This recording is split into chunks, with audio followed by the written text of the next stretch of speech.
Mahkamah Kehormatan Dewan, MKD, DPR RI memulai sidang perkara terhadap 5 anggota Dewan nonaktif pada Senin, 3 November 2025. Kelima anggota DPR tersebut yakni 1. Ahmad Sahroni 2. Nafa Urbah dari fraksi Partai Nasdem 3. Adis Kadir dari fraksi Golkar 4. Surya Utama, Uya Kuya 5. Eko Hendro Purnomo, Eko Patrio, dari fraksi Partai Amanat Nasional, PAN.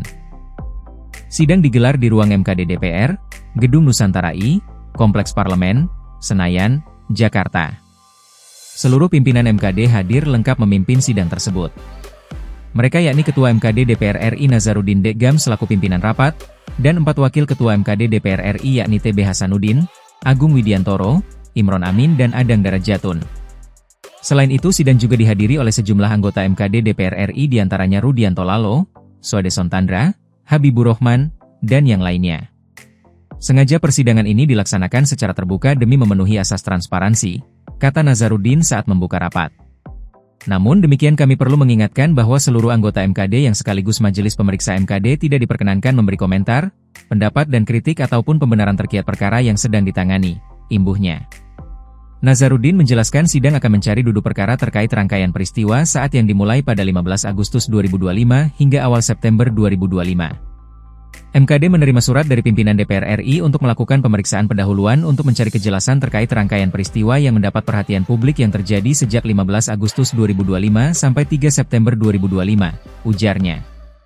Nazarudin menjelaskan rangkaian peristiwa yang dimulai saat sidang tahunan MPR bersama DPR dan DPD RI. Dia menyinggung adanya tudingan yang menciptakan narasi kenaikan gaji anggota DPR RI. Ada pihak-pihak yang menyampaikan informasi bahwa di saat itu diumumkan kenaikan gaji anggota DPR RI yang direspons oleh anggota DPR dengan berjoget, katanya. Setelah sidang tersebut beberapa anggota DPR dituduh menyampaikan kalimat dan melakukan gestur yang tidak etis, imbuhnya. Sebab itu, MKD DPR menghadirkan sejumlah saksi dan ahli untuk meminta penjelasan duduk perkara tersebut. Peristiwa dimaksud saat terjadi unjuk rasa berakhir rusuh di Jakarta di mana kelima anggota DPR RI ini mendapatkan perhatian publik dan jadi korban penjarahan. Mahkamah Kehormatan Dewan, MKD, DPR RI menilai 2 anggota DPR nonaktif, Surya Utama, Uya Kuya, dan Eko Hendro Purnomo, Eko Patrio, telah melakukan gestur yang dianggap merendahkan martabat lembaga DPR RI. Hal itu disampaikan dalam sidang etik MKD di Gedung Nusantara I, Kompleks Parlemen, Jakarta, Senin, 3 November 2025. Ketua MKD Nazarudin Deggam menjelaskan, Uya dan Eko dinilai melakukan tindakan tidak pantas dengan berjoget di sidang tahunan MPR RI 2025 serta sidang bersama DPR RI dan DPD RI yang digelar pada 15 Agustus 2025.